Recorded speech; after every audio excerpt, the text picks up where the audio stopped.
Well, you asked for it, so let's talk about the City Age. I'm glad to know some of you want to hear a bit more of the history behind our current age. As always, history is here so we aren't doomed to repeat it. The Dark Ages were considered ended by the time we built the walls around the city, or somewhere around there. What really separates the City Age from the Dark Age was constant information being recorded. Tyra Karn, the founder of the Cryptarch Order, started to research and decode history. By her sacrifice of time, we now have a better idea of what to look for from the old ages.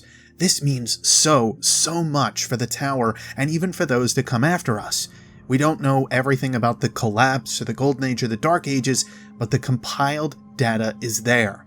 Thanks to Tyra Karn, we know of these stories, and some of the dead can finally be put to rest with their tales finally told to us and exposed to history. Still, more stories are written every single day. The tale of the Great Ahamkara Hunt, the tales of the last of the Iron Lords, the legends slowly uncovered about Osiris, Toland, Razilazir, Shin Malfur.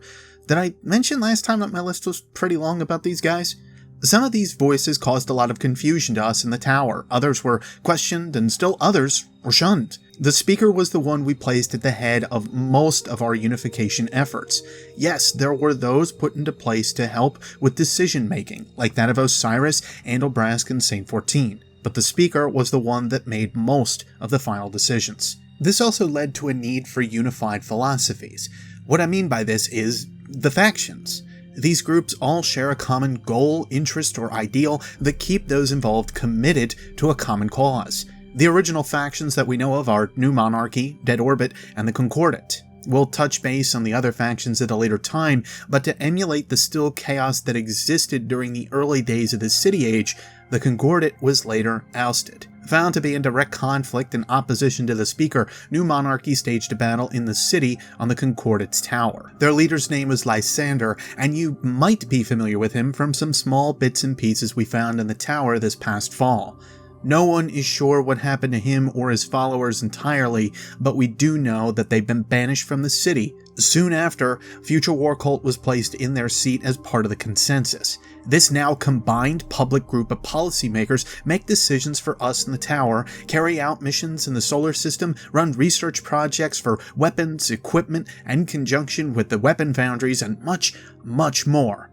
They call on Guardians for missions that are just too dangerous and otherwise open new paths for us to walk down. Obviously, not all was well with the three factions, and they butted heads more than once, but for the most part they've led the city to a prosperous time. Or as prosperous as the walls can be, especially if you start to feel that there's an element of control within them. What did you say, my son? Nothing. Totally talking about how cool the city is. That's good, my son. Carry on, class. Give me a second.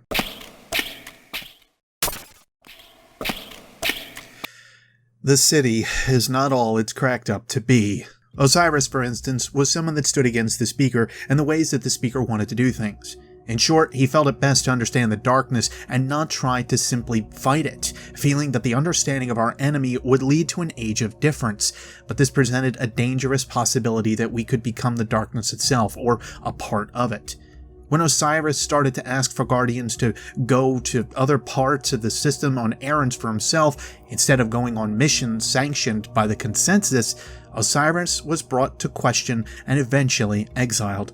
I can see where the questionable decisions of Osiris may lead to wanting to get rid of him or feel that he's dangerous, but his ultimate goal was clearly to help us in our fight. The Vault of Glass, Crota, Oryx, these three at least were forces of the darkness he knew about and even warned us about. The same is true of Toland, the madman warlock that started digging a bit too far into the hive.